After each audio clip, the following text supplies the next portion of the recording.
Donc, troisième et dernière partie de ce vidéo d'exemple, bien sûr, sur les laboratoires. Vous aurez deviné que la dernière partie, comme je l'ai annoncé dans la deuxième, sera bien sûr sur le graphique. Donc, dans le document sur la pratique là, de laboratoire, on vous demande de faire un graphique accélération en Y et temps en X, donc l'accélération en fonction du temps. Donc, une chose qui est très très importante, c'est que lorsque on choisit nos données pour faire le graphique dans Excel, il faut tenir en compte toujours que les données en X doivent être à gauche, les données en Y doivent être à droite. Et ça, c'est vraiment une règle très importante à respecter. Si cette règle-là n'est pas respectée, vous allez avoir des inversions d'axes. Et ça, c'est pas amusant. Donc, vous allez avoir un graphique qui ne représente pas du tout là, ce qu'on cherche dans ce cas-là. Donc, dans le cas présent, est-ce que ça fonctionne? Oui, parce que c'est delta T en X et A en Y. Donc, je peux sélectionner les données et on s'assure de sélectionner seulement que les données, pas les titres, pas les incertitudes, pas les unités, seulement que les données, avec lesquelles nous allons, bien sûr, faire un graphique. Donc, insertion. Dans les graphiques, c'est toujours le même. Donc, le nuage de points, sans ligne là, pour relier tout ça. Nuage de points. Et le voici, nous avons notre graphique. Bien sûr, ça ne saurait être suffisant là, pour la présentation et puis tout ça. Donc, ce que je vais faire dans les prochaines minutes, c'est bien sûr là, tâcher de présenter le graphique correctement. Ça devrait être relativement familier pour la plupart d'entre vous. Il y a des choses que je vais faire plus rapidement parce que ça fait déjà l'objet d'une discussion assez exhaustive dans les vidéos qui présentent comment faire les graphiques. Donc, je ne veux pas m'attarder sur comment, là, où on trouve les titres d'axes, puis ci, puis ça. Vous avez ces choses-là dans les vidéos. Je vais essayer de faire ça rapidement. Donc, première des choses, on va faire un petit peu de ménage. On va enlever ça ici. Et ensuite, on peut aller dans Disposition. Et là, on peut passer toute la barre ici, puis les faire une par une. C'est-à-dire, donc, le titre de graphique, ça en prend un. Donc, titre de graphique, appelons ça graphique 1. Parce que c'est le seul graphique qu'on a. Graphique 1. Donc, appelons ça accélération, pourquoi pas, accélération et variation de temps du bolide. Excellent. Donc, ça, c'est un très bon titre, on va le laisser comme ça. Ensuite, je vais aller dans les titres d'axe, l'axe horizontal. Donc, bien sûr, ça, c'est la quantité qui est en X, soit le temps. Il faut indiquer, bien sûr, les unités qui sont en secondes. On va toujours aller ici pour le vertical. On va en mettre un pivoté. Voilà. On va supprimer ça. Donc ici, on parle bien sûr d'accélération. Et ce sont des mètres par seconde au carré. Donc je vais sélectionner le seconde ici. Plutôt le carré. Et là, bon, comment je vais faire pour mettre ça au carré? Même principe que dans Word, là, si vous essayez de chercher là, le X à la 2, vous allez peut-être essayer de chercher longtemps.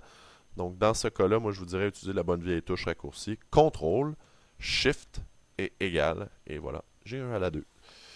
Excellent.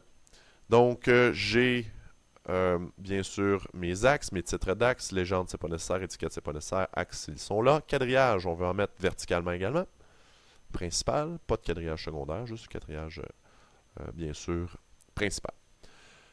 Le graphique a déjà beaucoup, c'est déjà beaucoup amélioré, là, déjà bien meilleure mine. Donc, il nous reste à faire un peu de travail au niveau des axes, au niveau de la graduation et tout ça. On va aller sur l'axe des X et on va aller cliquer. Donc, j'ai cliqué sur l'axe, je vais faire ensuite un clic droit. On va aller dans la mise en forme de l'axe.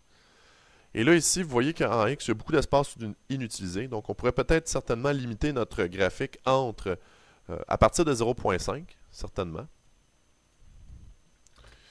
Et peut-être mettre une graduation mineure. Ben, on va dire, pas peut-être, là, vraiment mettre la graduation mineure, donc la sous-graduation, à l'extérieur. Donc voilà ici. Donc, on va fermer, on va voir qu'est-ce que ça donne. Vous voyez ici là, que c'est déjà pas mal ce que j'ai comme graduation et tout ça. J'ai des sous-graduations, c'est clair. Bref, il reste une chose. On va revenir dans notre mise en forme.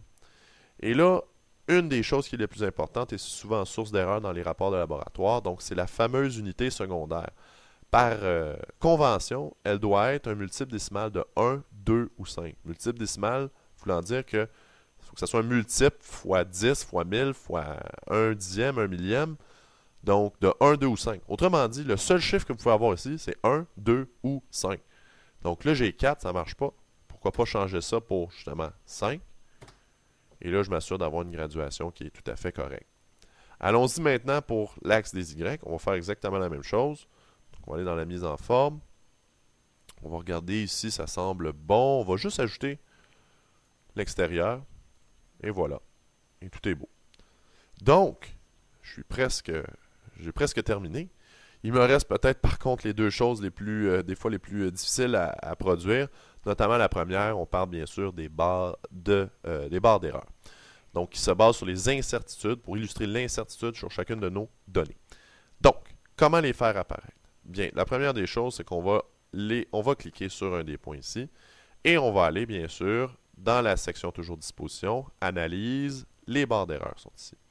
On va cliquer sur autre option de barre d'erreur. Et vous voyez ici là comment automatiquement Excel met des barres d'erreur qui n'ont rien à voir avec ce qu'on on a comme incertitude. Donc, il faut changer ça. Ce qu'on va faire ici, c'est très simple, c'est qu'on va choisir une barre d'erreur qui est personnalisée.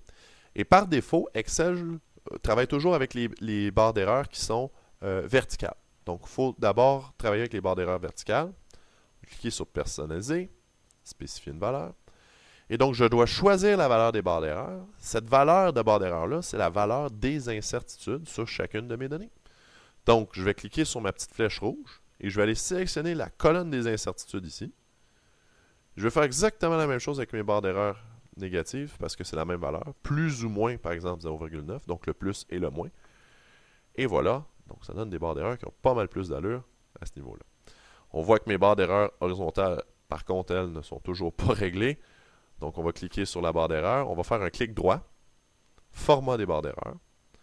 Et là, je vais faire exactement la même chose. Sauf que cette fois-ci, je vais aller pour mon incertitude de delta t du temps, c'est-à-dire ici. Voilà, j'ai cliqué sur 0,01. Même chose ici, 0,01. Et voilà. OK. Et mes barres d'erreur apparaissent correctement dans mon graphique. Pour terminer, donc je peux ajouter à ça, et je dois ajouter à ça une courbe de tendance. Donc je vais cliquer sur un des points. Je vais faire un clic droit. Et on va ajouter une courbe de tendance.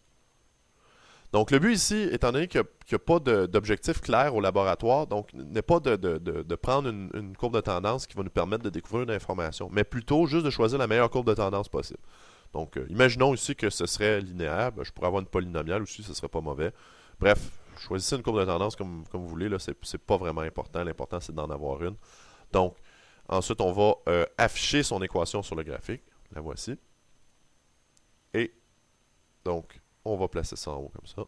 Et j'ai donc un graphique qui est parfaitement présenté où toutes mes graduations fonctionnent. J'ai mes titres d'axe, mon titre de graphique, mes barres d'erreur, ma courbe de tendance, l'équation, bref, tout est là. Donc, je suis assuré que tout est beau. C'est sûr que je pourrais m'amuser longuement à mettre de la couleur, des arrière-plans et puis tout ça, qui n'est pas tellement intéressant. Une chose, par contre, qui peut être intéressante dans certaines situations, c'est d'aller jouer ici avec le point, les points qui sont là. Donc, si je clique sur les points et j'appuie sur le clic droit, je vais dans la mise en forme. Une des options qui est très intéressante, c'est de faire en sorte de jouer avec la taille du point. Donc, je peux aller dans Options de marqueur. Ici, dans le type, je peux choisir de diminuer la taille. Et ça, c'est pratique dans des situations où il y a des barres d'erreur qui sont très petites. Donc, ça réduit la taille de votre point. Donc, si vous avez une barre d'erreur qui est très petite, qui peut être cachée par votre point, bien à ce moment-là, ça peut la faire apparaître. Donc, ça va faire en sorte que votre graphique va être beaucoup plus clair et je vais pouvoir voir vos barres d'erreur. Cela dit, donc ça complète notre graphique. La dernière chose qu'il faut faire, bien sûr, c'est de cliquer sur le contour extérieur de notre graphique, le copier, donc CTRL-C, aller dans notre document Word, je vais faire un saut de page, ici, et je vais faire CTRL-V, et j'ai mon graphique. Vous voyez que je peux réorganiser mon graphique, ici, sans aucun problème. J'ai même accès à tous les mêmes menus que j'avais dans Excel. Donc, Word et Excel se parlent quand on copie des éléments d'un à l'autre. Et si vous avez fait, par exemple, un graphique dans Excel, vous l'amenez dans Word, vous pouvez faire des modifications, vous pouvez changer les choses. Donc, n'hésitez pas à le faire si jamais vous remarquez une erreur. Refaites pas, s'il vous plaît, bien sûr, tout le graphique ou toute la la procédure, ce serait bien sûr pas très très efficace. Donc, la dernière chose qu'il vous reste à faire une fois que ça c'est fait, c'est de sauvegarder tout ça dans votre document. Je vais tenter de vous le rappeler là, fréquemment de sauvegarder parce que vous voulez vous mettre à l'abri d'erreurs possibles ou encore là, de ne pas sauvegarder au bon endroit. Donc, sauvegardez vos documents et je vous expliquerai également les modalités pour me transmettre votre travail final lors de l'examen. Donc, j'espère que ces courtes indications vous ont permis de mieux comprendre un peu la nature de la tâche qui vous attend et surtout de vous orienter puis de savoir un peu là, comment gérer les différentes composantes à créer dans cet examen de laboratoire là, au niveau de la présentation des résultats. Donc, je vous remercie beaucoup et on se revoit au labo.